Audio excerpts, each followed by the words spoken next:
جو ہو گیا اسے بدلا نہیں جا سکتا. میں ہاتھ لگایا تمہارا وہ حال کروں گی کہ پوری دنیا دیکھے گی. لیکن جو بہتر ہو سکتا. اب اس حقیقت کو تم جتنی جلدی تسلیم کر لو تمہارے لیے اچھا ہوگا. سب بھلا کر زندگی کو ایک نئے سرے سے شروع کرو.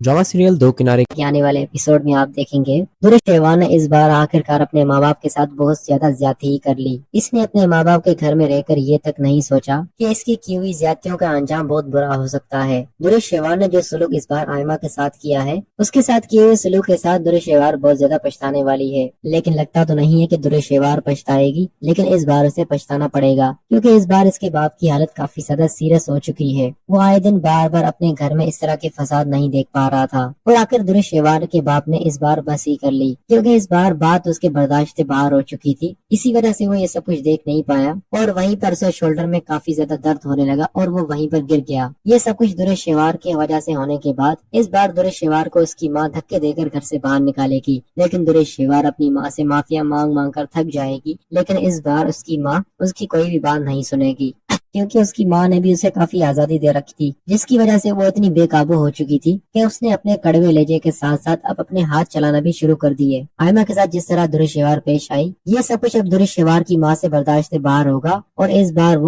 بار وہ آئمہ کو انصاف دلائے گی کیونکہ آئمہ نے کبھی بھی کسی بات پر درش شیوار پر ہاتھ نہیں اٹھایا. ہمیشہ اس نے تہذیب کے دائرے میں رہ کر درش شیوار کو منہ سے جواب دیا. لیکن درش شیوار جب کمزور پڑنے لگتی ہے، جب اسے لگتا ہے کہ اب میں کمزور پڑ رہی ہوں، تو یہاں پر اس کی زبان تو تیز ہو جاتی ہے، اس کے ساتھ اس کی آواز بھی تیز ہو جاتی ہے اور پھر جب ہاتھ اٹھانے کی نوبت آتی ہے تو پھر وہ یہ بھی نہیں سوچتی کہ سامنے اس کے کون کھڑا ہے. اب دوستو درش شیوار کا انجام تو بہت برا ہونا چاہیے کیونکہ اب تو اس نے ساری حدیں پار کر دی. اس نے کبھی بھی اپنے ماں باپ کا لحاظ تک نہیں کیا. ہمیشہ جب بھی اسے جس بات پر غصہ آیا اس نے اپنے غصے کو ٹھنڈا کرنے کے لیے سامنے والے کے ساتھ بدسلوکی کی. لیکن اب تو دوستو تیمور بھی اس بار درش شیوار کا ساتھ نہیں دے گا کیونکہ لڑائی پہلے درش شیوار نے شروع کی اور اس نے اس بار ثابت کر دیا کہ وہی ہمیشہ آئمہ کو تکلیف دیتی رہتی ہے اور آئمہ منہ سے بات کرتی ہے وہ ہاتھ نہیں اٹھاتی. اور یہ الزام بھی آئمہ پر صاف ہو جائے گا کہ جب درش شیوار نے ڈرامہ کیا تھا کہ آئمہ نے اسے دھکا دیا ہے، لیکن اس بار یہ سب کچھ درش شیوار کی وجہ سے ہوا ہے. تو یہاں پر اب وہ اپنا منہ ذرا سا بھی بند نہیں کرے گی اور اپنے آپ کو صاف رکھنے کے لیے آئمہ پر سارا الزام ڈال دے گی کہ اسی نے میرے باپ کی یہ حالت کی ہے، اس کی وجہ سے ہی میرا باپ